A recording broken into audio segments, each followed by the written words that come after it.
Good evening, welcome to the Reloved Workshop. I'm Sam, your host for this little exercise, and tonight we're going to be setting up, well, putting together and finishing this lovely Squier Telecaster Affinity series that we've had a few weeks now. We've taken it apart, given it a clean up, taken care of a couple of lacquer repairs that needed doing, and probably the main difference in this guitar is that we've taken off the horrible tuners that were on there before, and they were what I would call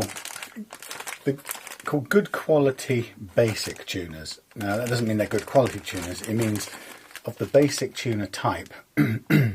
This bagful that came off this guitar are the best quality of the numerous sets we've got now, because we keep taking them off guitars and ditching them. So we're building up quite a nice collection of these tuners.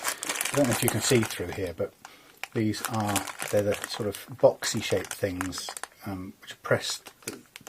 They're sealed, kind of sealed, but they can come apart, and the housing is pressed out of a single piece in some sort of mould, punched out, and they're very, very basic.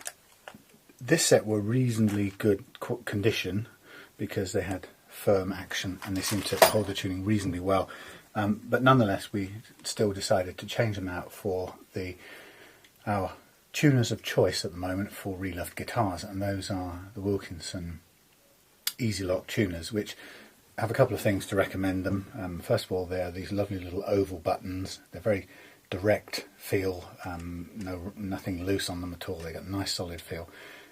Really nicely made sealed tuners. And perhaps the best innovation about them is that each of the posts has two holes at 90 degrees to each other, instead of the standard one hole on pretty much every guitar you've ever seen.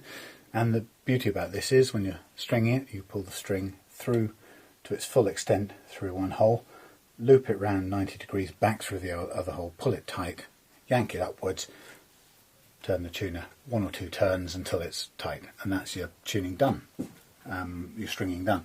And it holds the tuning quite a bit better than all of those basic tuners. So we have taken care, as you've seen earlier in this video, taken care of the neck and installed these nice tuners. I think the video conked out just before we put these in, so these will be new. If you've watched the video so far, these will be a sudden appearance from out of the blue, but very positive about this guitar. Even though it's an Affinity, it's the most basic Squier Telecaster you can get, I think. I've been pretty impressed with it. So what we're going to do now, we're going to move swiftly on to putting it back together again, and then we're going to bolt the neck together. There are no shims to worry about on this particular guitar, so we're going to put it together again. We're going to put the pick guard back on, and then we're going to refit the bridge saddles, and from that point on we're going to restring it, set the action, check the nut action, and get the whole thing intonated, ready to go. And great thing today is that just come back from my brother's in Torquay, and I took him a special gift for his birthday this year, and we gave him a Encore left-handed Stratocaster, which I set up here. You may have seen it somewhere in the videos, and it was its serial number was Reloved 007, so a kind of James Bond of a guitar. But it's fantastic to see the look on his face when he got this afternoon, and he had a nice little Roland Cube amp to go with it. So he's set up to learn guitar, and he's got an iPhone with the fabulous Ultimate Guitar chords app on it, which you can pretty much find any song you've ever wanted to, find the lyrics and the chords. I think that's $1.99, but I tell you, that's, if you're a guitarist, that's the best money you could possibly spend. So having come back from giving Danny his guitar, which was a real thrill to give somebody the gift of a guitar, came back to find that somebody, while we've been out, somebody's bought Reloved 014, which is a black Squier Affinity Strat that we just did up last week and uploaded the video and the listing for, and that sold today. to a lady who contacted me also then through the Facebook page and said just that let me know that she'd bought the guitar, would be looking to take delivery in London, but also really liked the video to go with it. So that's really pleasing to know that the videos are working. Okay, so without any further ado, let's get on to the business of putting this guitar back together again. So just ripping up my little ready-made bags there. I get a bit kind of anal about these things because if I don't put labels on things, there's so many bits of guitars around here, there's a very real chance of getting something either lost or mixed up. Now, when I can put the neck together, what I tend to do is I tend to hold it in place to make sure that I know that it's seated all the way to the back of the pocket. And I do that, and then I line up the plate and I'll put my first screw in, and I'll finger tack these in place just to make sure I get a start point that I know is right. And what I'll do then is I'll use the electric screwdriver with a correct bit in the end of it, which is quite fun to try and do this with one hand now. There's a couple of larger bits which I would use for this purposes. And still holding this in place, lightly put in the first one and then go around to the same level with all the others.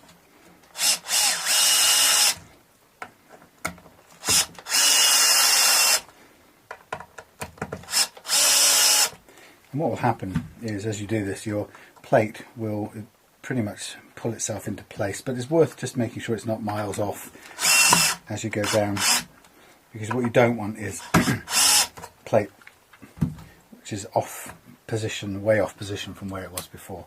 Just kind of create problems for yourself. Okay.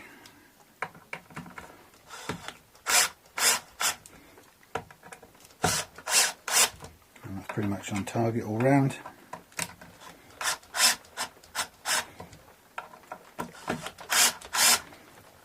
And now I've got that in place, I'm just going to put it face down and just, I can either use a screwdriver, or if I feel more comfortable, I can do this last piece by hand.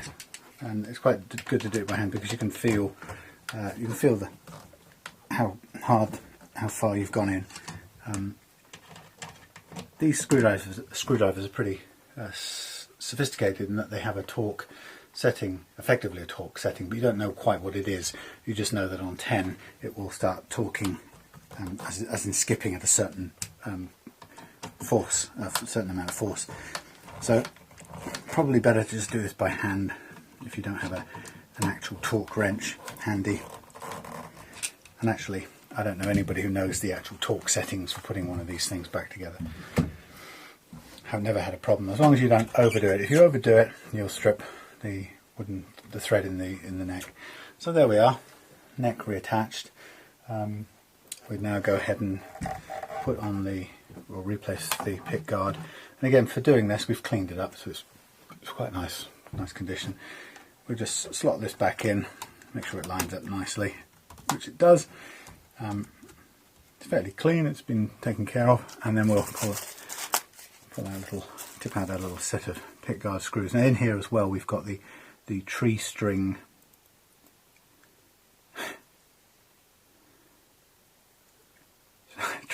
string tree.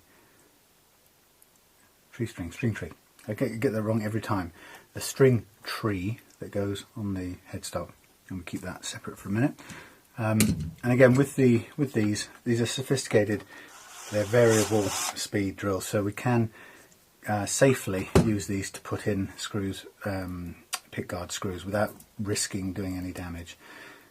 I mean, you can do damage if you over drill everything or over screw everything, but if you take it carefully and use the same sort of logic of lining up the pick guard position first all round, and don't kind of ram any one home first, and do them all bit by bit, then you won't go wrong, and you can slacken off the power as you get closer to the end, because again, screws going into wood are always likely to strip thread in the wood if you go too hard, and then they just start spinning and you'll lose.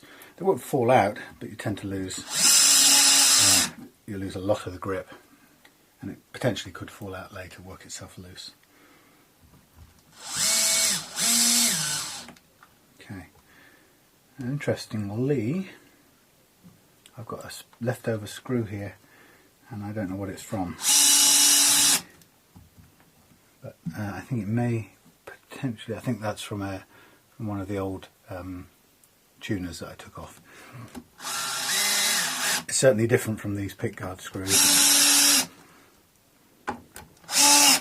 So the nice thing is that this Telecaster is going to get listed this week. I'll take some photographs of it tomorrow and put together a listing in the week. Okay, we have a need to tighten up the strap buttons here. Let's just have a check. Hopefully they won't be spinning. Quite often you'll get a guitar with the strap button and thread stripped, but these are okay. Just it's an occupational hazard with all guitars. Is that after time the strap buttons quite often tend to come loose, and in doing so, when you screw them back in, people very easily strip the wooden thread. They really should. They have a little bit of foam and a little bit of felt underneath them usually, but actually I would prefer something a little bit more like a spring washer, because I think they really need that sort of pressure to hold them in place. Okay, so the string tree is going back in place, and for that I'll need a smaller screwdriver. Actually, I've got a head here that will do. In fact, it's in here already. And the string tree has its own bush, I suppose you'd call it, a little metal bit that holds it at the right height off the headstock, and it holds it at the correct height, so that when the string now passes underneath it, the string will be, it'll hold the string off at the right angle, so it'll have the right angle coming off the nut. And that should be fine. There was no problem with that before. What we might find with the nut, as I may have talked about earlier on in this video, and certainly have in many others, is that the nut, the height of the slots, or the depth of the slots cut into the nut, is of critical importance, and we need to pay close attention to that when we restring it, because when we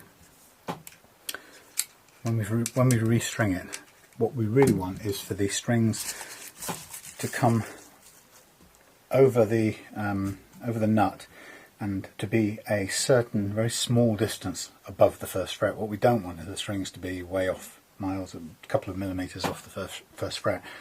And the reason we don't want that is because if the strings are like that, I've got some old or spare strings here I can draw on.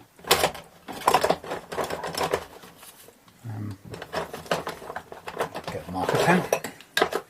Yeah, so I should get a little whiteboard in here actually, it makes sense. But here's our nut, and there's our first fret. So here's our nut, and here's the first fret. Now if that distance there is too great, what happens is when your big finger will come in and press the string down, and that will touch the ground there and come back up over that fret to make the note. What'll happen is you have to press so far down with so much pressure or force with your finger to make it fret that you actually bend the note sharp, and that happens to more guitars than you would imagine, and it's one of the biggest problems we've got that we see time and time again. And it's actually the first thing I learned when I started doing this work on guitars. And I learned it the hard way because I bought myself a really nice little not Martin, I keep saying Martin, a little Taylor acoustic guitar, and a small 3/4 size one called a Taylor Baby. Very nice little mahogany dreadnought guitar, and it was beautifully made in all respects, and I loved it. It sounded great, and I was so keen to take it away on business trips or take it in hotel rooms or whatever. But I found that I could get it into tune, but when I played chords it sounded horrible. So my impression was that it wasn't in tune. So then I'd try and retune it, and I'd spend hours trying to tune it, even though, like I say, the tuner on my iPhone, for example, would say it was in tune. And this went on for about a year or so with me not really understanding what it was that was the problem, until I got to a point where I was really quite seriously getting ready to throw it away or sell it, and just give up, and give it up as a impossible lost deal. Until one day I put a capo on it over the first fret and played it like that, and every time I did that I started to realise that the guitar played really well as long as I had a capo on the first fret.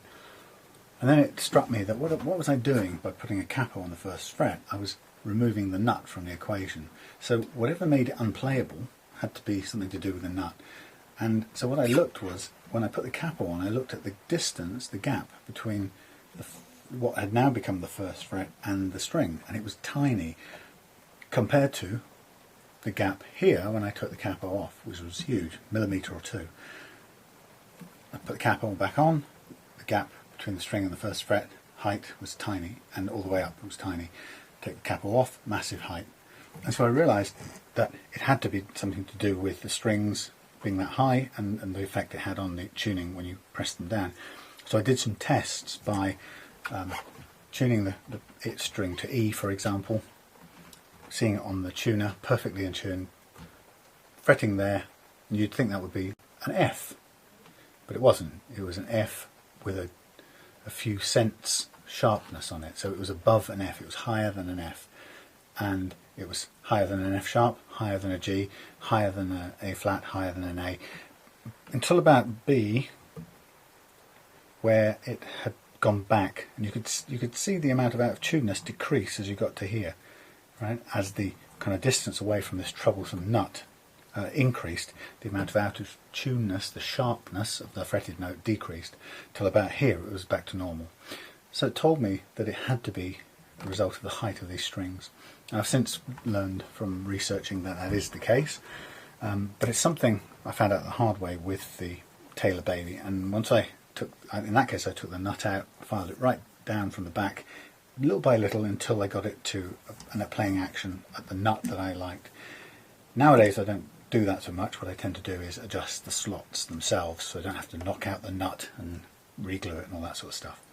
Okay, so that was my lesson, but it showed me, actually, of all the things that make a guitar unlivable with, the nut is probably one of the biggest issues, probably the most substantial issue, actually.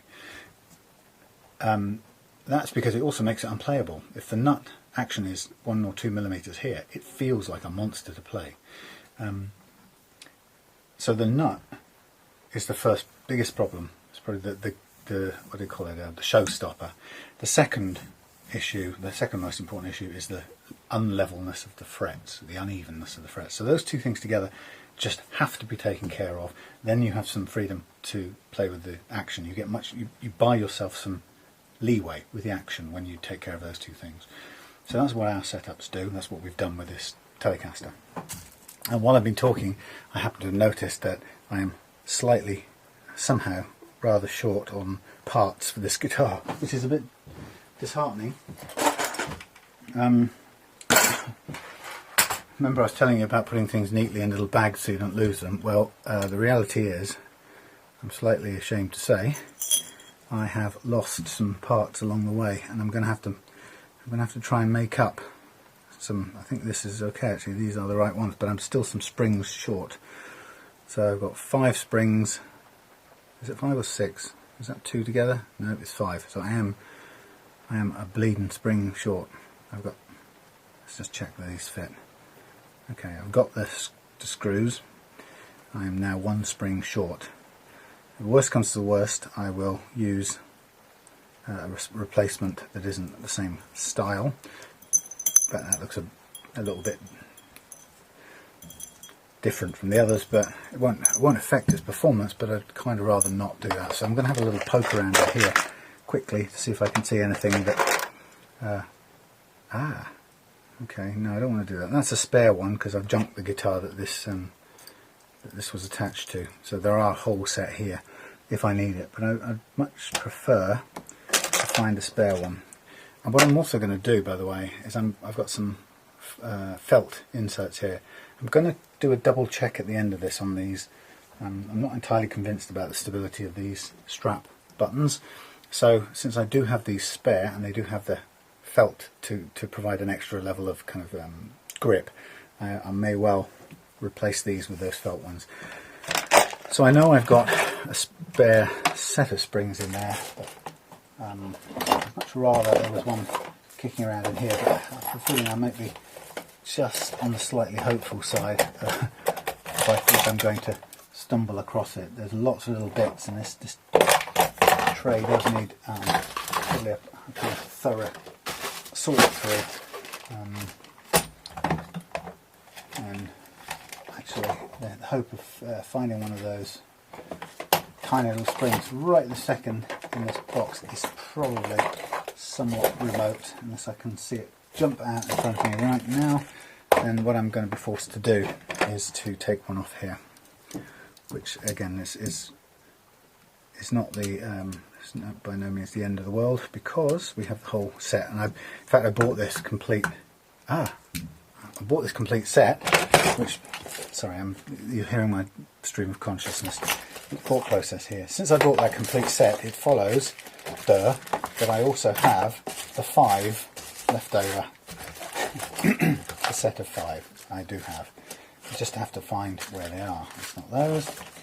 It's not those. It's not those. Looks, where has it gone then? That's really annoying. It's not those. Did I buy one or did I buy a set of 5? Hello?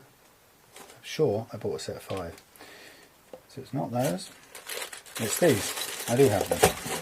Squier strap bridge saddles. Ta-da! Triumph for marking things up properly. So if I just tip these out, what I find pretty quickly is in this cast-off set, actually the springs are not massively, they're not hugely good looking. So I'd probably be just as well off using the odd one out that I thought to use. I think it's perfectly good. It works just as well, and I'll put these leftover saddles back away for another day. And actually, while I'm at it, since this is no, do you know what I'm going to do? I'm going to take one of these. This is now a spare bridge, and I'm going to replace this so you get the right one. Okay, if it is the right one. If it's the same odd shape as this one, then we haven't really gained anything. But let's just double check.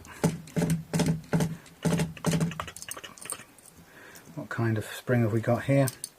Well, it'll do, but it's not exactly the same spring, so to be honest, we might as well not mess around with that, and we'll just replace that back where we got it from, and we'll stick. We don't. The point here is we don't have another one exactly the same shape, but they'll all do exactly the same job. So by the time it's compressed, you'll hardly notice. Alternatively, I could have taken all the springs off here, the complete set of 6. But again, it wouldn't really have made that much difference. So the whole bridge section can go away to fight another day, and let's get on with reconstituting this. That belongs in there. Okay, fingerprints on there. So all of these little bridge saddles are the same. Sometimes they have slightly different length of legs, but in this case they're all the same, so I can start anywhere I like and just start feeding them back in. And get it right, it's the screw in last, through into the spring and then into the back of the saddle, and then we need just a few turns with the screwdriver just to get it to bite and start pulling it into place. Okay, and once that's there, we're ready to move on to the next one. So after this we have three kind of key final stages. We have, once we've strung it, we check the nut action and make adjustments if necessary, and then we don't do that. First thing we do once we've restrung it is we set the correct relief into the neck, and we put a little bit of relief in. It needs a little bit, not too much, but and it can be scientific if you want to follow strict manufacturer's specifications and get your what do you call them, feeler gauges out. You can do that, and there will be somewhere the correct specification for the exact distance or the exact amount of relief you should have. I tend to do it by feel, and it seems to work out pretty well so far.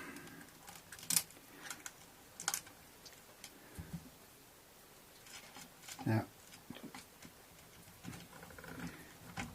when you're doing this, it's kind of important to have probably a long screwdriver for this job, because what you don't want to be doing is kind of clanking around on top of your paintwork as you're doing it, and with a shorter screwdriver it's a bit too easy to do that.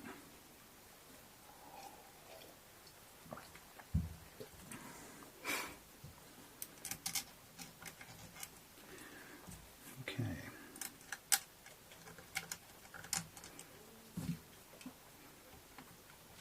It's raining outside for the first time in quite some time.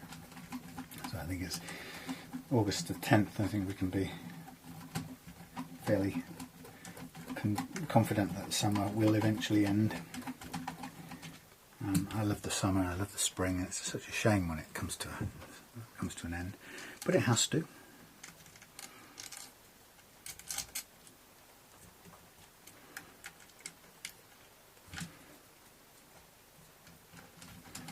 Okay, so as we're putting these, as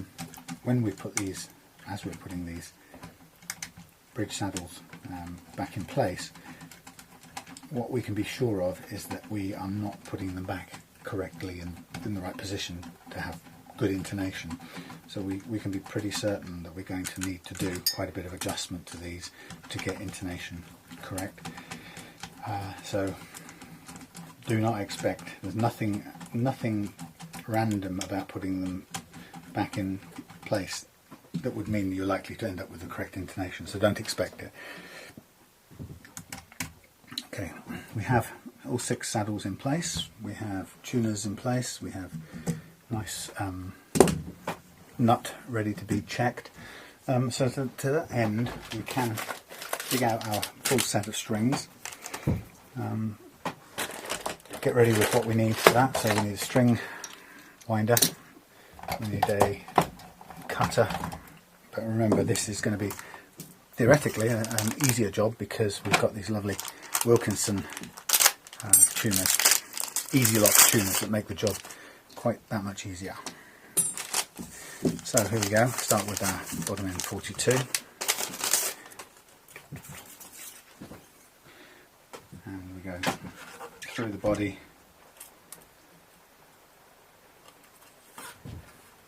back up. So I don't know how well you'll be able to see this, but let's see if you can. So low E, we'll go through the, what we do. Yeah, let's go through top, bottom one and out through the top.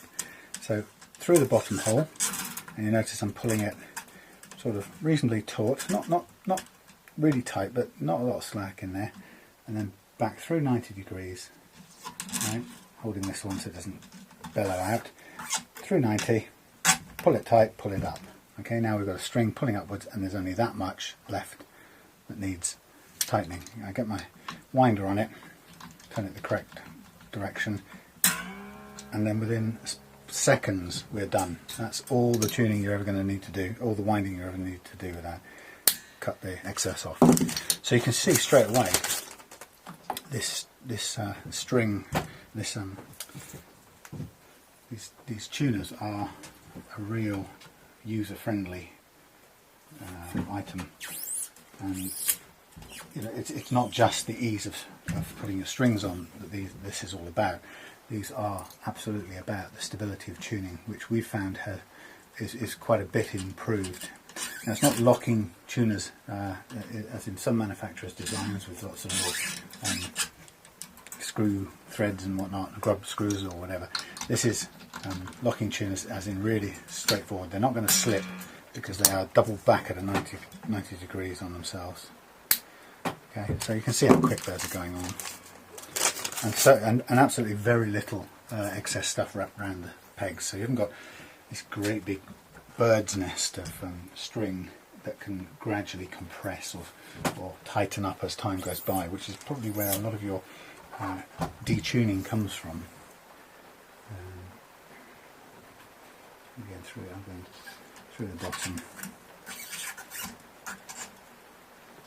at the top.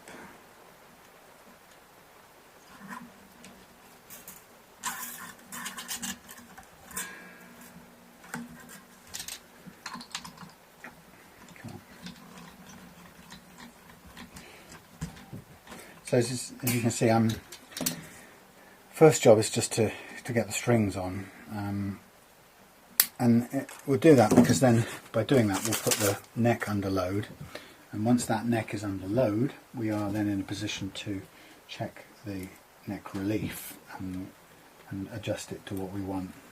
And so for that operation the guitar doesn't have to be precisely in tune, but we just want to know that it's got the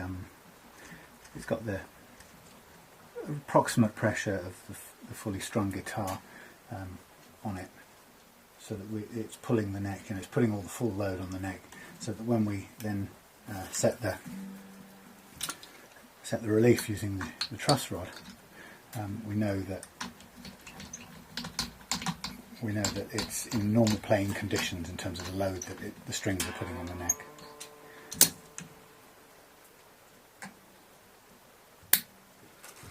So 2 more. I remember doing this work on a guitar, stringing a guitar before even string winders were invented, and I don't know about you, but I didn't see them until it must have been probably end of the 80s, in the early 80s, 70s, early 80s. I think you just had to do everything manually. I think that was your lot, and it used to take forever, I seem to remember. Just hours of twiddling with your thumbs until this part of your hand, or that part of this hand where you did the twiddling, just ached beyond belief because you were just putting out so much pressure.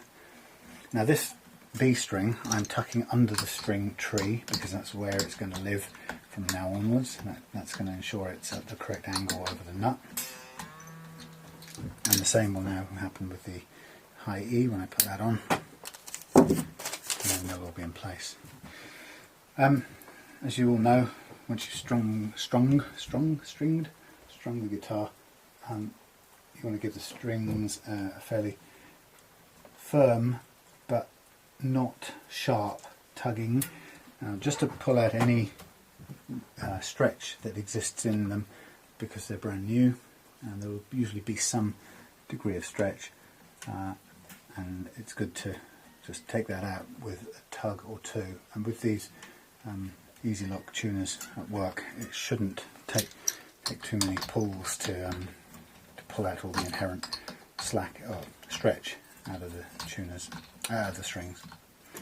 Okay. Okay, so basically all that's done.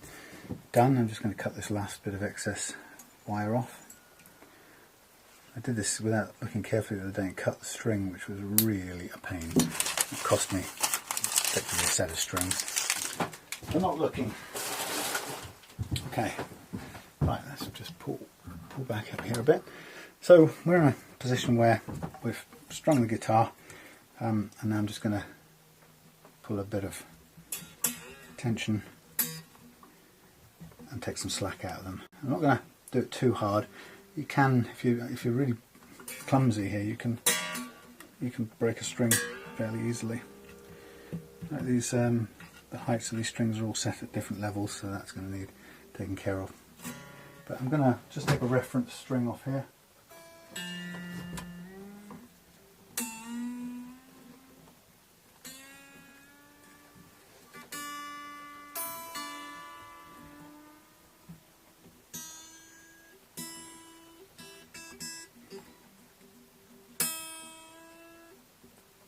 So you'll hear there's some detune, but it will grow lesser after a couple of tugs.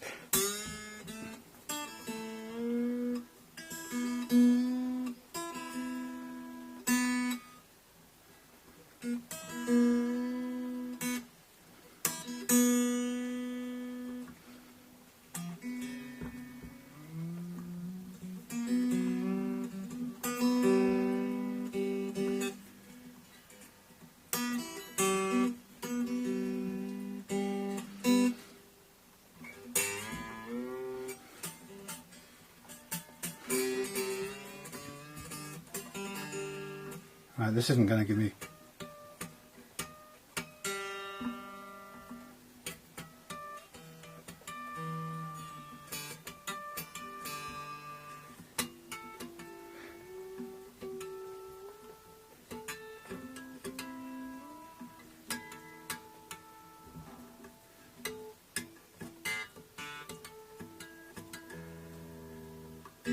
right, that's just approximate. The reason I wasn't going for getting that exact is you could hear that because of the settings currently on the bridge saddles, this was choking out, the string wasn't playing correctly. But that's fine, we don't have to worry about that now because we will raise the saddles and to make that play better in a minute. But for now it's enough load to do the first thing we've got to do, which is to, I guess you might say leave it settle for a bit and then check the relief in the neck. Now at the moment that's got a bit of relief. So before we put the strings under load, that would have been pretty much flat because we flattened that neck out in order to do the fret leveling. And so what we're seeing now is once you put the thing under load, it's quite a lot of tension, quite a few pounds of stress. The neck is now bending upwards like that, and giving it some relief. And actually, we'll leave it for a bit, but we may need to adjust a little bit more into it. Now, judging by how the strings choke off, it's not a good measure because we'd need to set these to a reasonable playing action first, which they're currently not. I can see they're really low on this side and high on that side, so they're not representative of how it should be. We could tweak, it wouldn't hurt us to tweak that part of it now, it wouldn't do any harm, to set it approximately right. Just take this t-shirt off, it's a bit hot under these studio lights. Okay. So what we could do is, if we wanted to, we could raise these up a bit and take these high ones down. I'm not sure we need to, just a second. What I'm more concerned about is the height over the nut at the moment. We can check that without doing anything to the playing action. So I'm going to check this, have a look at this, and I'm going to go back to check the relief in the neck, and if I'm happy with that, then I'll come back and do this seriously. But just before we go to the neck again, the relief, just looking at the action under here, there's a couple of things you can do. I'm getting quite good at judging it by eye, but if that's not something that you're good at doing, you can either use a set of feeler gauges, okay, whatever you've got, or you don't actually have to use that. There's always a low-tech solution to this. So what are you trying to do? Well, you want the distance of this string, the distance this string travels to the from its normal tension to the first fret, you want it to be less than a millimetre for a start, and that's probably over a millimetre, and so I can see it's quite a lot of travel. If you don't know what that means, if you can't judge that, then what I recommend you do is you either capo it or fret it on the first fret and just get a feel for the gap on the second fret, and it's tiny compared to the gap when I just leave it open. It's probably, if you zoomed in on a macro lens, that's probably 10 times the gap, or no, I'd say about 5 times the gap of when you fret it and then check the gap on this second fret, or what has become the first fret effectively. So if you want to, you can do a number of things. If you happen to have the something like these what's-its, I'm getting old, I keep forgetting what they are, feeler gauges. You can hold down the string on the first fret, and you can just slip whichever feeler gauge goes under. Right, that's 0.30 is too big. Let's go down to 0.20. Right, and you just slip it under and see, does it go under easily, or does it catch? No, it catches. So that gap is less than 0.2. Let's try 0.15. Again, holding it down on the first fret. We're just trying to get a feel for what is the size of that gap, because it's probably enough to play, but I'm just thinking of something now. Is this really going to make a difference? Actually, yes, we do. I've misled you. I think we do want this approximately right before we start doing the gap. So let me just give it some tweaks. Let's have a look at a couple of things here.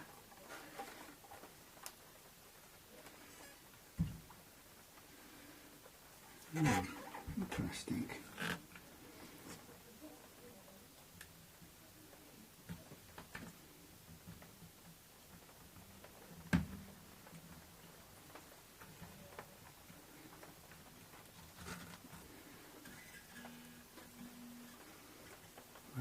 Okay, so let's do just some actions. So we want to take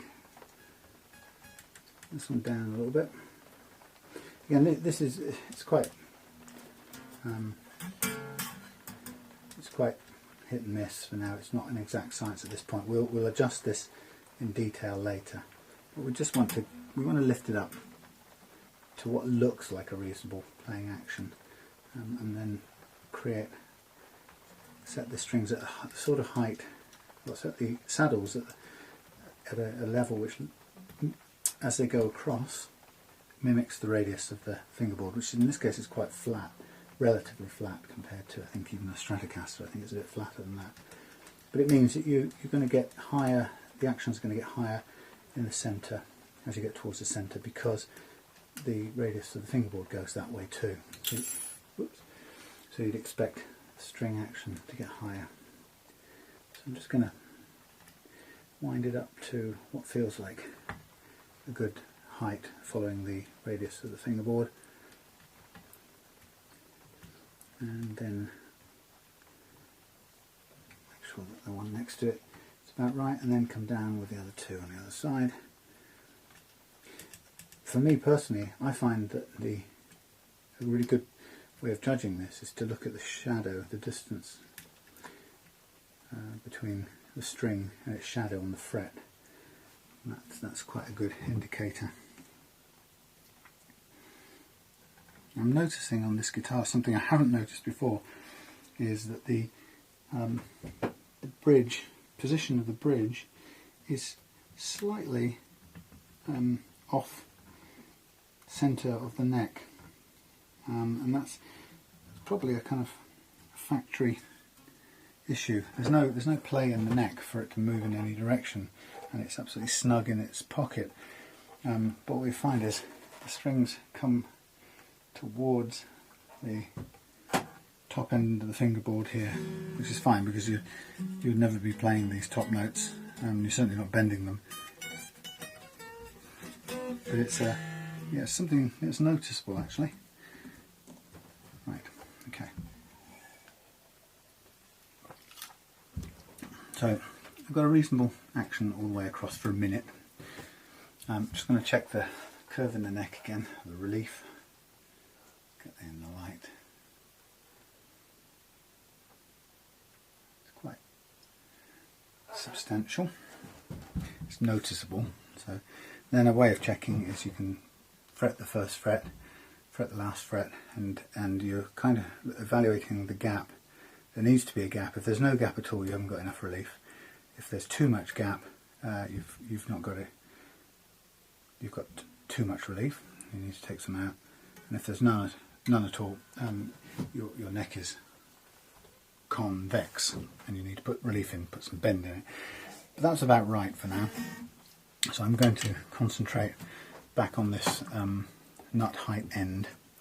Now, as we said, we're checking to see what when we fret the first fret, like a capo, what's the gap? It's not 1.15 on this guitar, it's even less. So I'm looking at about, it's about 0.1. 0.1 is, it starts to drag at 0.1. That's incredibly low action. And I would be reluctant to take the first string down to that. We could test it, which I haven't got here, but if we were to capo this, right, and play, it's out of tune, but we would see that this action there is very easy to play. Hardly have to touch it to make a note sound. So technically speaking, we could go down to 0.15 and it would be very playable. I'm going to give us a margin of error, and I'm going to set it to 0.15 as the lowest. Right? So we don't go below that, because if we go below it, we'll ground out on the frets and we won't get any clearance and it won't play. So better to go a little bit over. Now, I said to you, if you don't have feeler gauges, there's another way you can do this. You could say to yourself, what have I got that's flat? Okay, I got a craft knife. Same thing, fret it there and slide your craft knife along until the point of your craft knife catches, and you say, okay, that's the point at which it just catches under the string. So what you know, maybe say there to be on the safe side. So what you're saying is, when I reduce the heights of these slots, or sorry, increase them, take the strings down, I know that on the 1, 2, 3, 4, 5th fret, it's just about the distance, the height of the string from that 5th fret should be roughly as thick as this craft knife. Okay, so you know what, that's your measure. You don't have a feeler gauge, you haven't got any technical stuff. So what you can do is you go that, when it's at the right height, it's the thickness of that thing. So you take your finger off there, and your job then is to cut down that slot until the 4th fret is the same height, or is the height above the string is the height above the fret, which matches the thickness of this. It's really hard to explain, but it's kind of logical. If that's a measure now of the height, the ideal height of this string above the fret, we want that replicated there. And right now you can see by pressing down it's got quite a bit to go down. So you're going to take this slot downwards until that string is just about the height above the fret that matches the thickness of that. Hard to explain, but what I'm trying to explain there is that you can do this with any device. It just means you have to move around to find out where your measure point. You basically, instead of choosing the right thickness that matches the 1st fret, here you've got a fixed thickness and you're moving it up and down until it hits a point where that just about fits, and then you say, okay, I'm going to take that capo off, which means I want that thickness 1 fret back. And so why that fret and not that one? Well, that fret because that happens to match the thickness of the device you have to hand, remember, if you're not using the feeler gauge.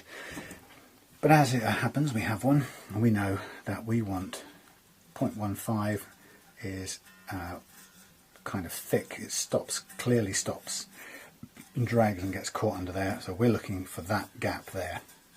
And we can literally get going, because we want to do this before the day runs out.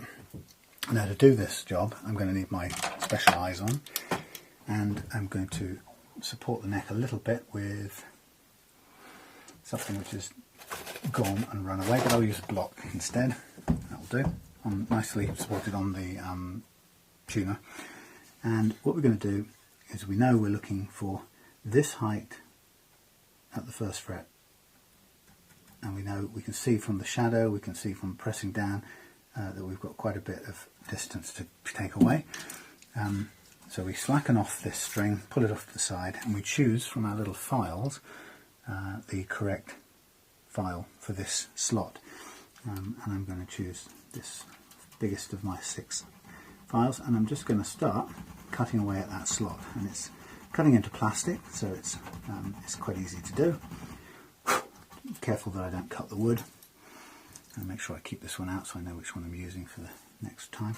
And then you drop your string back in, and you quickly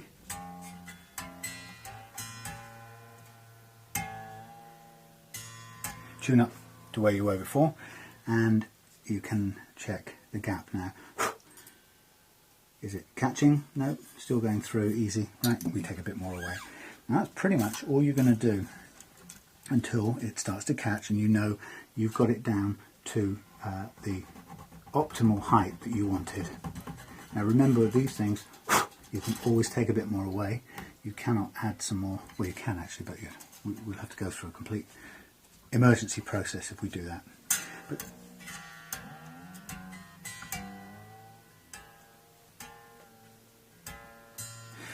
proceed on the basis for now that you can't put any back on. Now as I'm doing this, I can now see that the shadow, the gap indicated by the shadow of this string on this fret now, is much smaller than it is on the 2nd fret. So we're really getting there, and it will make a substantial difference to how this plays. And that's the beauty of this setup. Still, it's going through cleanly, but we're nearly there. So we've got to be very careful now. Less force, a little bit more tweaking, and don't rush is the operative word. Zzz.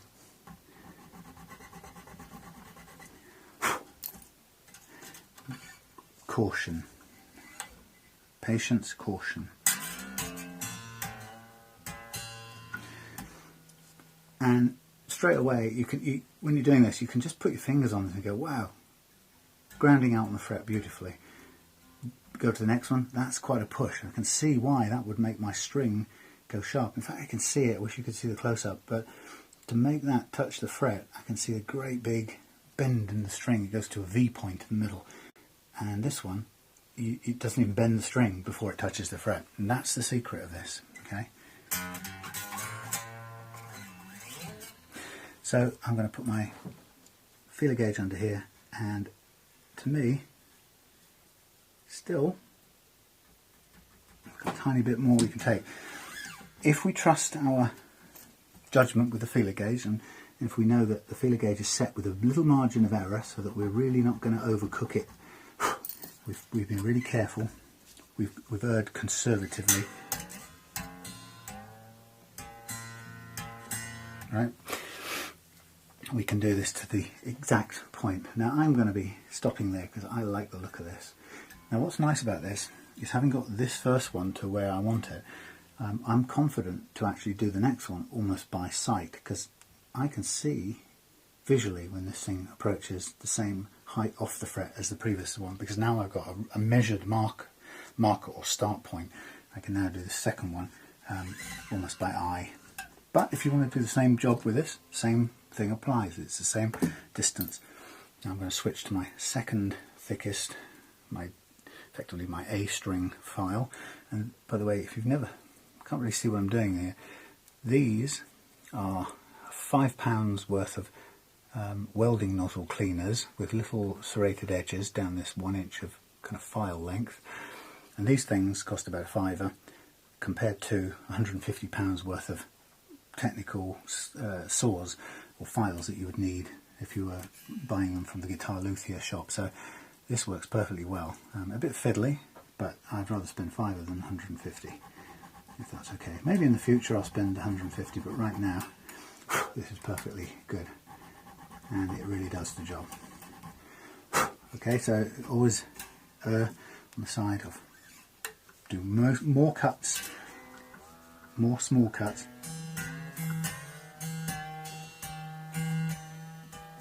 more small cuts than big aggressive ones. Okay, loads more to go, so that's fine. We've got time. We don't want to ruin this nut and force to rebuild it using the magical secret technique, or put another one in that we've bought. We have a couple of replacements here, which is kind of lucky, but it'd be much nicer to do this without wasting £7–8 worth of replacement nut. Notice I'm tuning back up approximately. It doesn't have to be precise. It's just to put it under approximately the right tension to let this thing sink down into the nut so I can get an accurate measure. Now we're not too far off that one, just visually, but again we could just test it with this. Now the difficulty with this is you don't know whether it's the first string or the second one dragging unless you come in from this side. But it's a curved radius, so I'm going to have to do this rest of this by eye. You could, by the way, slacken off this E string, pull it off out of the way completely, and then have a free run to measure the gap under the A string. But I'm going to do it by eye because I've become fairly confident in measuring it visually.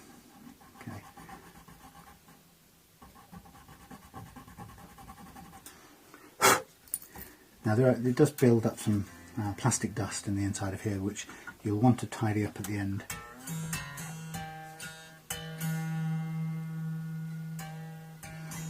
If you're going to keep it looking tidy. That's spot on, and I can really see the difference between these strings now and the next one. Way too high. So we move straight onto the D string now, slack it off, go for our third of our files here, which are all, these are getting a bit worn out, but to be fair, I've done about 10 guitars with these, so I really can't complain. That's a fraction of the cost of buying files, and 10 guitars for about £5 is worth of investment. It's not bad at all. I have a new set which I haven't used that yet, so this one is tangled up. Come on, you can do it. Bloody bugger. Don't really want to bend this, but I'm going to have to get it out. Right, bend it back. Okay, we finally get there. Right, this is our D file or D slot, and we're going to. It can get a little bit clumsy to get in the way, but here we go with our D slot. Grind away, biting quite a lot of material, but we know we've got quite a bit to take out. But again, don't overdo it. Just don't plough on thinking, you know, you've got so much you can afford to.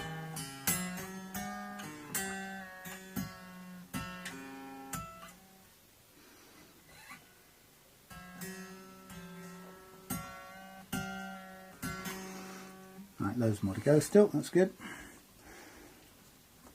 So a little bit of time, but not the end of the world. It's for the amount of improvement this particular operation gives you.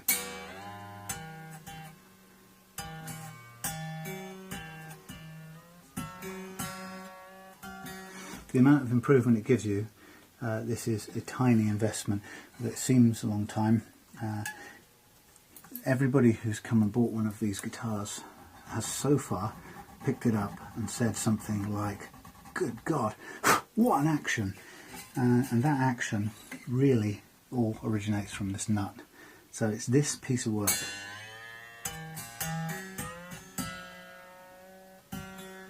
It's this piece of work here that makes all the difference.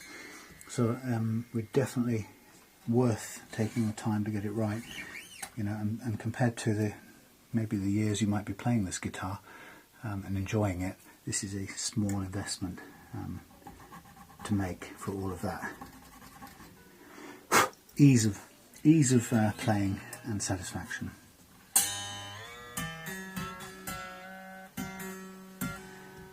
Right, I think we're close to the right height on that one. Got a tiny bit of leeway, we could go more, but I think I'm going to stop there. Stop on the good side of it, on the safe side. So we'll move straight to G. Again, we know we've got plenty of distance to take out of this one too. Now we've got to make sure we got which piece is the right one for G. Quite difficult at this sort of size. They're quite hard to spot. So be careful and make sure you get the right one. if you're doing this. If you're not doing it, then I'm telling you I'm being careful to get the right one.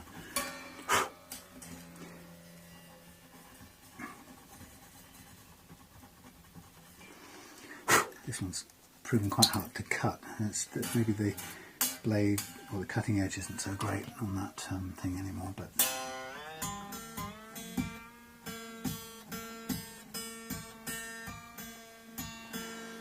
okay, got loads of room left. Once I've done this, I'll go with a file into this nut and just clean up the edges, and also with a little cloth, just to make sure that we get any of that sort of lip or any edge to the slot tidied up, but also tidy up any of the white plastic that's spilled over onto the fingerboard.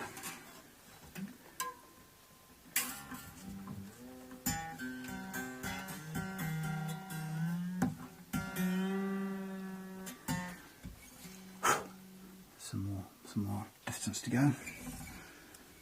I'm quite interested in the positioning of these strings. I didn't see that before when I first got this guitar, but they very definitely are. The strings go an interesting direction down the side of the take an interesting tilt down the side of the fingerboard. Not a problem. It won't affect the intonation or the playing of the guitar, but it's curious why it's like that. Certainly there was nothing in the neck pocket that suggested that the guitar would be like that.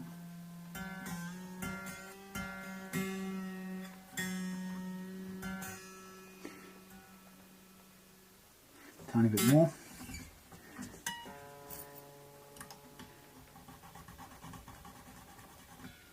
So we're not far off the end of this.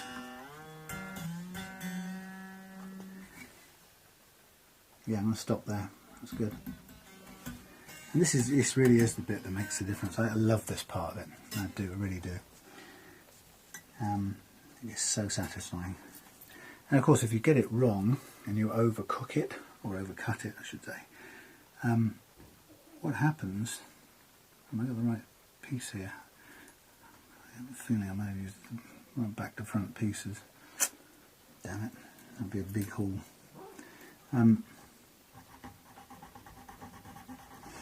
Yeah, if you overcook it, there is a fantastic secret solution, and I just read it online somewhere, and it's a fix that involves baking powder and super glue, and it's a perfectly good fix as well. There's nothing to be ashamed of. If you overcut these holes or these slots and you mess it up completely, what you can do is you can get some baking powder, fill the slot with baking powder, and then drop a bead of super glue on top of it, and that will sink in, or soak up into the baking powder in that slot, and within seconds that whole little slot will then harden, and your baking powder will turn into a kind of, I suppose effectively a turn into a solid resin, and then you'll be able to cut again into that solid resin in order to get the gap down to the right level. Now, as it happens, somebody or something has already cut a deeper hole on the E, a slot on the E string here. And I don't know whether that was deliberate or somebody's messed around or somebody's hacked at it with something else. But I'm looking at it, and that E is just about perfect as it stands. The B has got a tiny bit more to go on it, but I'm not going to touch the E. I'm going to take that as done by somebody else in the past. Good for them. But I'm not going to touch it, because visually it looks about spot on. Which I will take it as fortuitous and stop. This is right, this is good, just spot on. Perhaps of all of them the G is just a tad higher. Right, all done. And now, it's all out of tune. It's not the point. The point is, the action is absolutely buttery. So I'll just tune it up.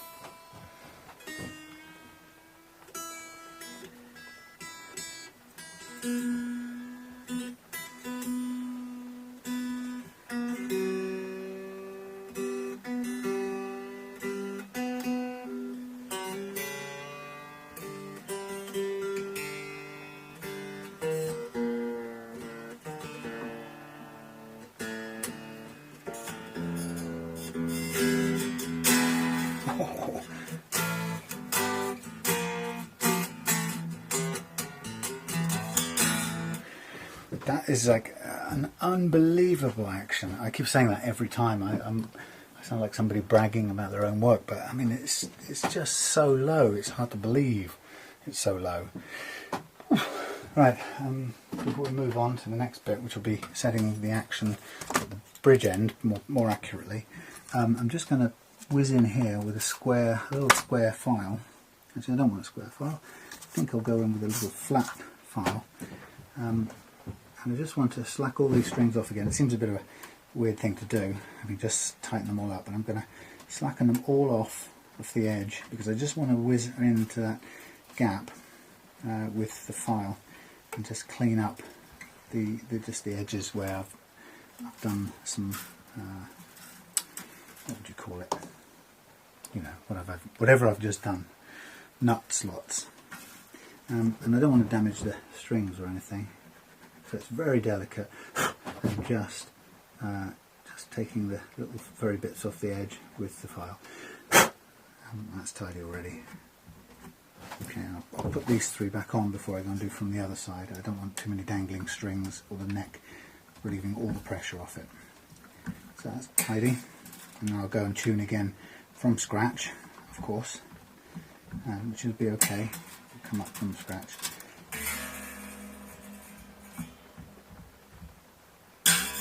So let me just do these top three now, slacken them right off.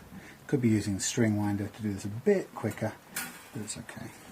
So I'm pulling them off to whatever side, ideally to the, in this case, to the left side, so I can get in from this side. But I don't want to put them, I don't want to relieve the tension so much that the string comes unwound here, because then you'll end up getting a crimp, possibly getting a crimp in it when you wind it back up, and we don't want that at all.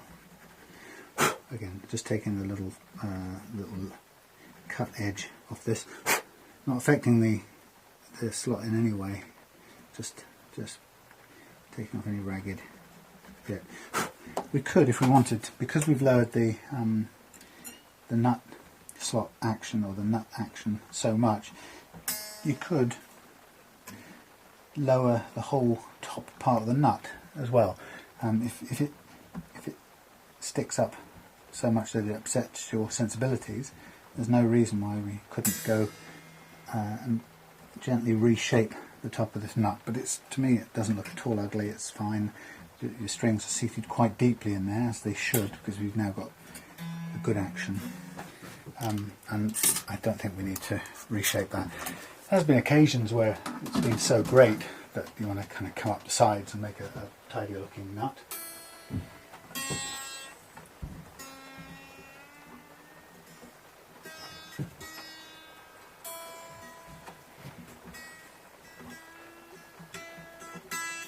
Now this action is so low, I can feel that this needs to come up, but that's okay.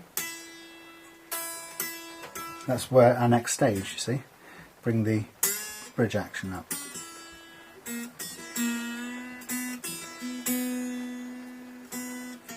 Sounding a bit sitar-y.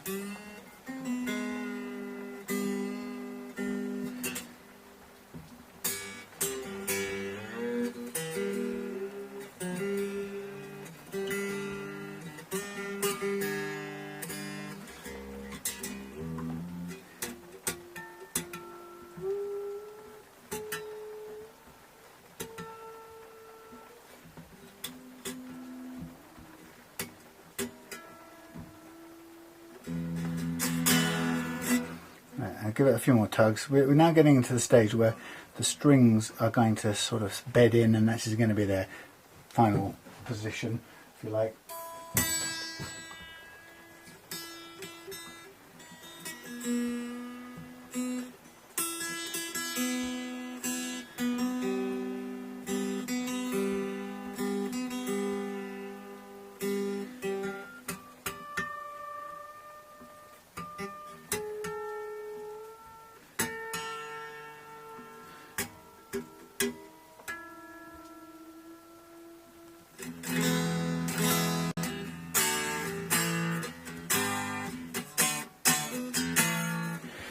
Okay, nice low action man, action man.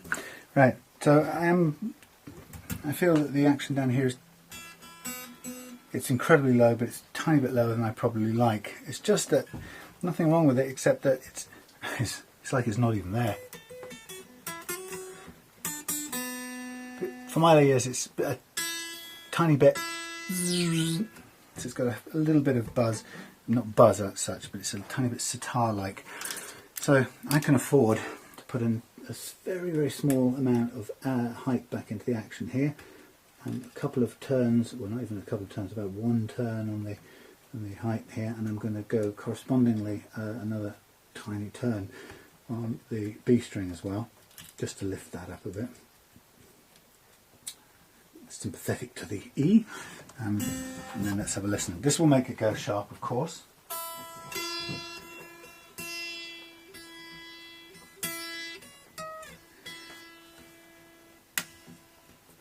That's better. Push that into place a little bit.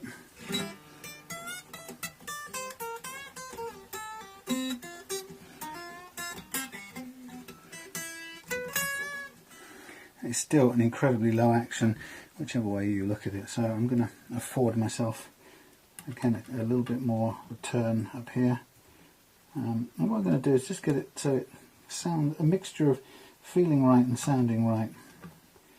And it's hard to describe what that is. It's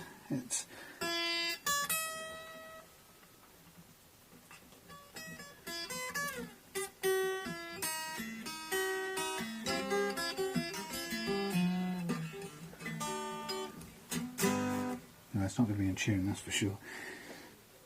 So we've got very low action still everywhere. Again, you could get precise and measure these things, but I'm going to follow this by eye in a very gentle curve across the radius of the whole neck. And it really is a do it by sight kind of measure.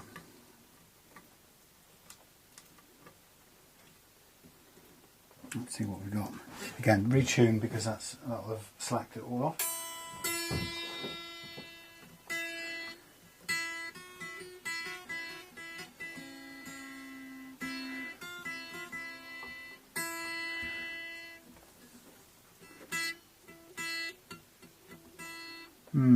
You know, I'm not massively, slightly worried, you know, what somebody's done to this. Yeah, you hear that kind of, I don't know if you can hear that slight sitar-y noise.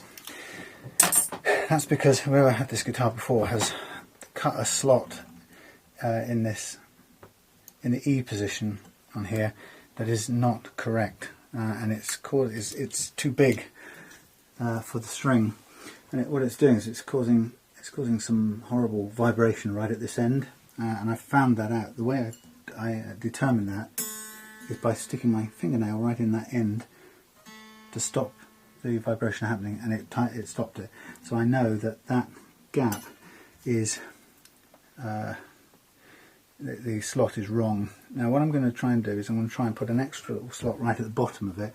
There was a tiny bit of room left to play, and I'm going to try and put a tiny little slot for this to sit in that's a bit neater than the mess that it was in before, and I hope that will cure the zinging.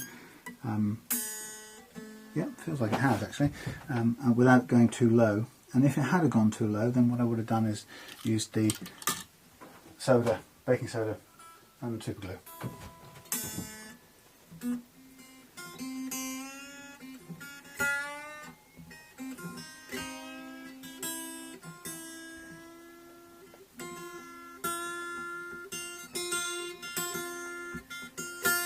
That's fixed it.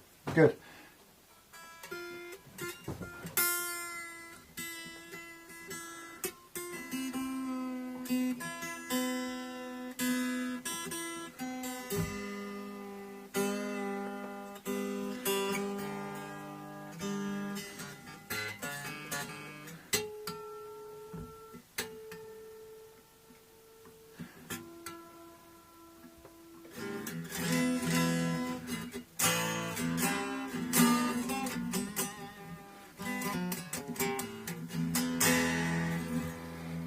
Okay, now having fixed that, we can reconsider the height of this part, the E string at this, the height setting on the bridge, because we don't necessarily need it quite so high now to what I thought was going to correct that buzzing, but we've corrected it at this end.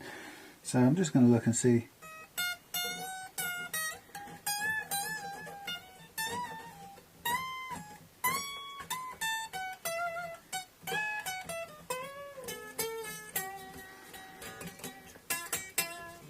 Okay, a bit of that height needed there.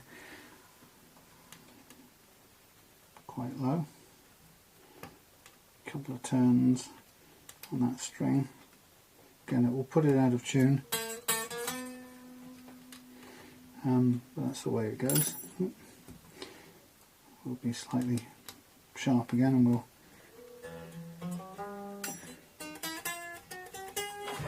Okay, right. I'm going to stop doing the heights now, the actions.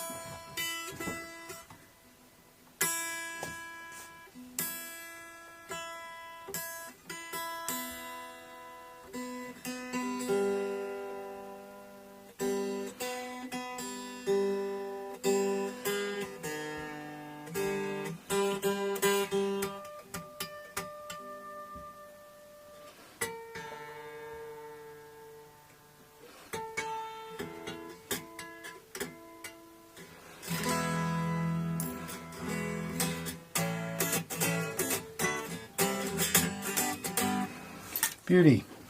Okay, as far as I'm concerned, we've got a nice action, we've got beautiful action at this end, everything's in order, holding tune quite nicely. Only one thing that's interesting about this guitar for me is the angle that the neck actually comes out of the body. Perfectly okay, it's playable, it's not perfect. I mean,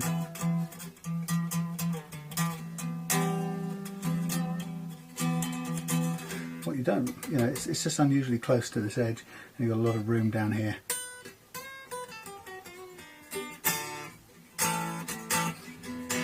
And that's the way it is. There's no leeway in that neck at all.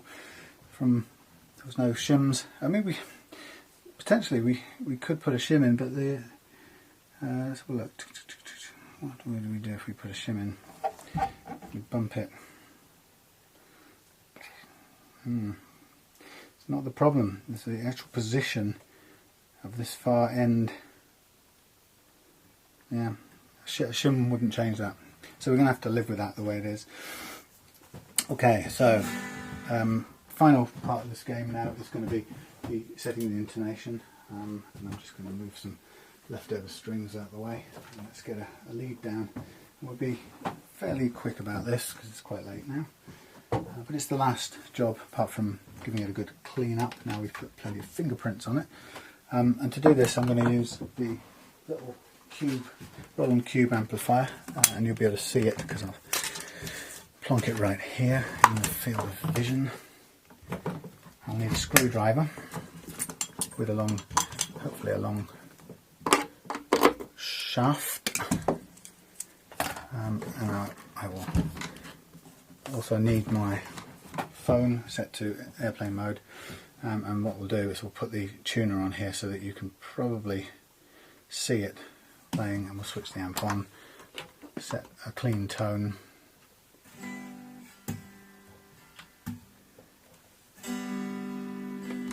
Okay, no effects, just everything clean. Okay, so we're just going to tune the strings open first on the harmonic. So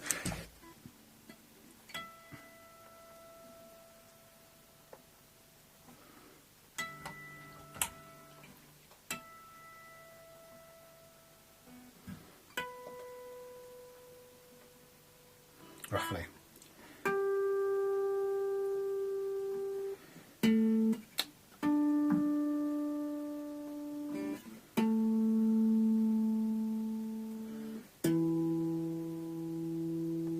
Okay, so this is a fairly straightforward process. It only looks complicated if you've never done it before.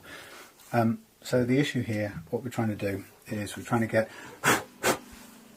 we're trying to, when we intonate the guitar, what we're doing is we're setting the physical length of each string slightly differently, so that it fits perfectly with the neck that's fitted to the guitar. Now, what does that mean? It means that this neck, the rate at which these frets proceed along this fretboard, i.e. the mathematical formula which dictates where they are, is built on something called scale length, right, which is a figure which is the length, basic playing, the free length of the vibrating string on this guitar. So for whatever this is, I don't know, 25¼ inch, I'm not sure what it is, but it doesn't really matter. What matters is that for a guitar design like this, you will have one type of neck with frets at a certain rate of frequency. However, it isn't the same, exactly microscopically the same length for each string. There is a kind of overall length that has to be, but each string, because of the nature of the thickness of the string and the way it oscillates, needs to be slightly longer or shorter. And the question of how do you do it, we don't get a tape measure and measure it. What you do is you use a tuner, and you're setting each string is being set to match this neck. So the way you do it is this: you tune it to the harmonic, and you can see that's almost right, tiny bit sharp, spot on. If this string length currently is exactly the right length for this neck, what we'll find is that the fretted string on the 12th fret will be exactly the same tuning on this tuner as the pinged harmonic on the 12th.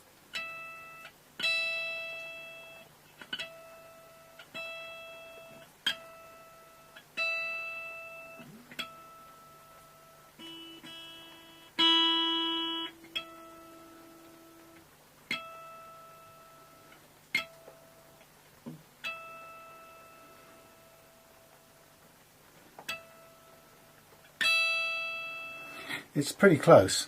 It is slightly sharp, you can see it going up.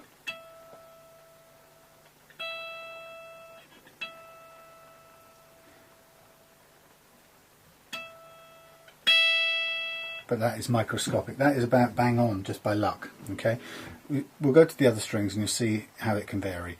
So that length now between the position of this bridge saddle, because there's a certain exact length is perfect between the bridge saddle and the nut, is perfect for the frequency of the frets on this neck set in this body. Let's go to the next one.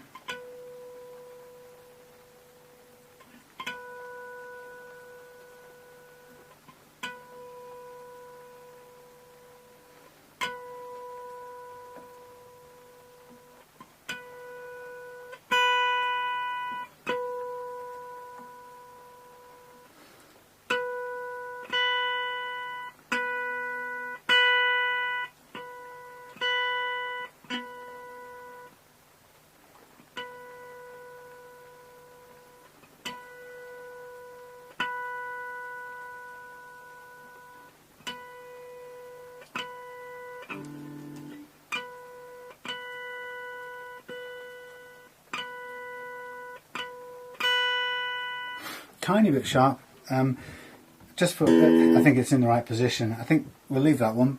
That's so close it's not worth adjusting. I think looking at the position of these saddles now, I think we'll find that the third one, the G string, is slightly out, but let's try it.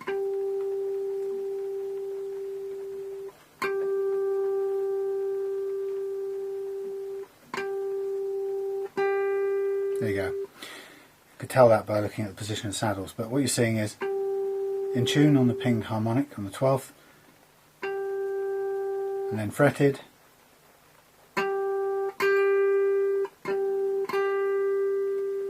noticeably higher. So that's telling us that that string, when fretted on that 12th fret, is too sharp, and that means the string is too short. And then what we do is we drag the saddle backwards to give us some extra length. Now, dragging it backwards is also going to make the string go sharp currently, because it's putting the string under more tension. So we can anticipate now that it will already be sharp. So we're going to bring it back down to G.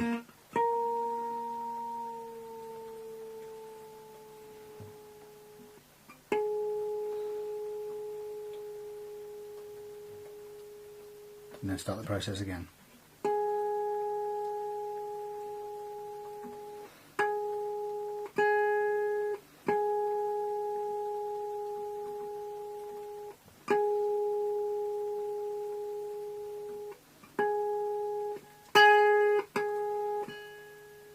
That's sharp, so we still need to be going that way, and that way is clockwise with the screwdriver. Again, your string will be going sharp as you turn it.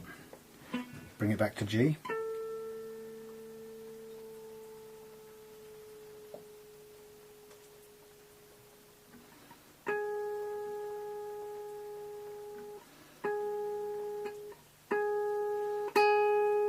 Close enough. So we've taken that back quite a bit, but we've got perfect intonation now. The string is now the right length for this neck, and onwards to the D.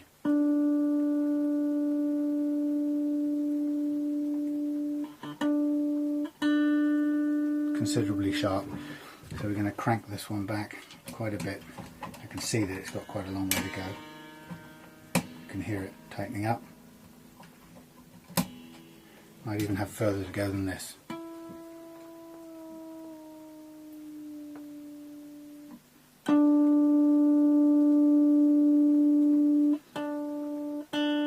Yep, still sharp.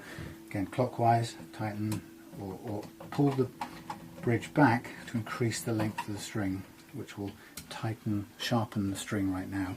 Down to D.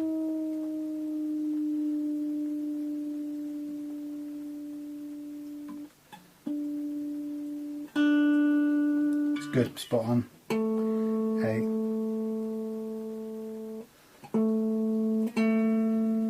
See it straight away, considerably sharp, but I can also see the position here. It's got to be dragged way back. So again, we're tightening up by clockwise. You can hear it tightening. And with this, you've got to be quite careful not to skip, as I'm doing there. The clacks are me skipping out of the screw head. Down to A.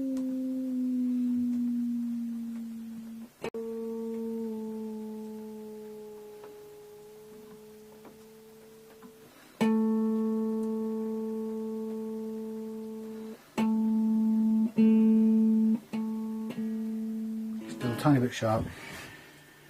We'll pull it back a few more turns, 2 or 3 more turns, again making sure this thing sits in tidily so it doesn't skip on the head and strip the head. Down to A.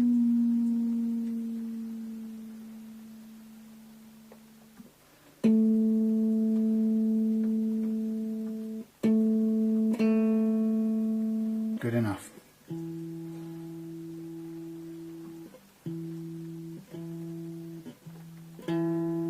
Way sharp. Again, I can see the position of this one. It needs to be, I'm going to slack it off before I even start now. It needs to be, come on, pulled back, screwed back in beyond the start point of the one next to it, so that you can see me doing quite a bit of dialing in here. And let's try that.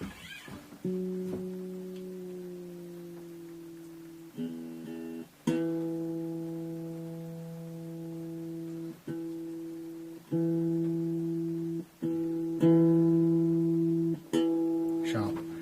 Again, pull it back some more.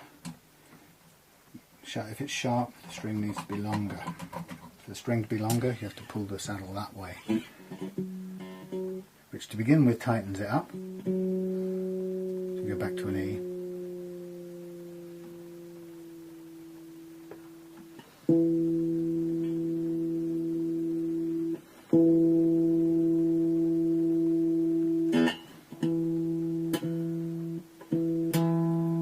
Still sharp. Take it back some more.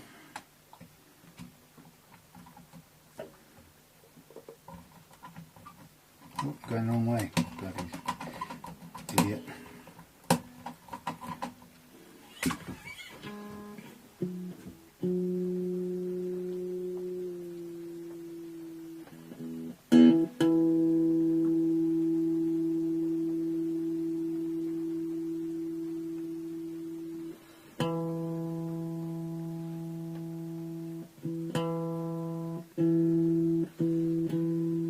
Still sharp. Alright, we'll pull it back a bit more. Again, holding the screw this time, putting some pressure on it so that we can get it without skipping. That's good. That's pulled it off the rut it was caught in, which is quite useful.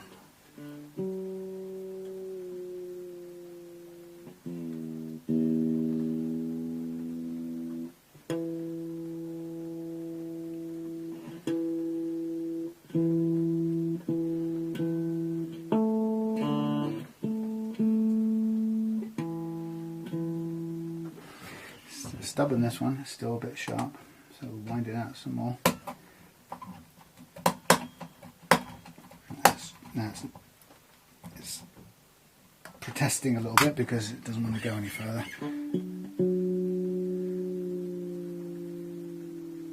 But it has gone further because you can hear, because it's raised the pitch.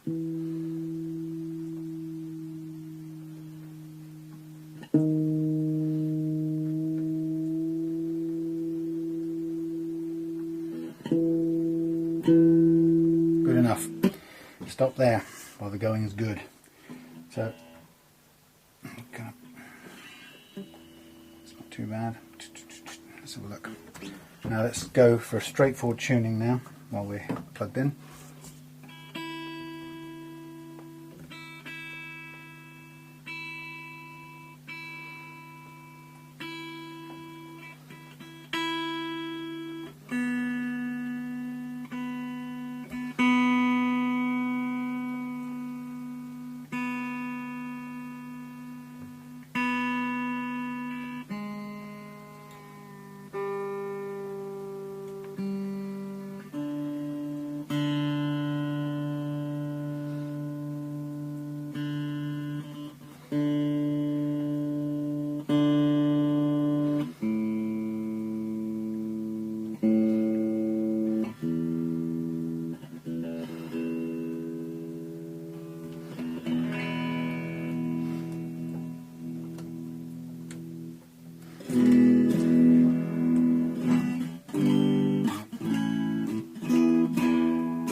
There we are.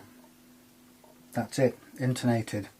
Your Squier Telecaster Affinity series with superb upgraded tuners, amazing action off the nut, impossibly easy to play chords down there, beautiful action all the way up to the bridge, and nice fixed knobs that don't rotate and spin on the spot, little bits of chips and bodywork taken care of, so a very handsome, basic, good looking, great sounding Telecaster for you.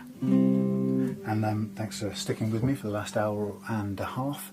That's how long it takes to get these things right. So I'm going to put these two bits of video together, take some photographs of this tomorrow, hopefully in the sunshine, and we'll be up on a listing. And hopefully you might like what you see. Thank you very much. See you again soon.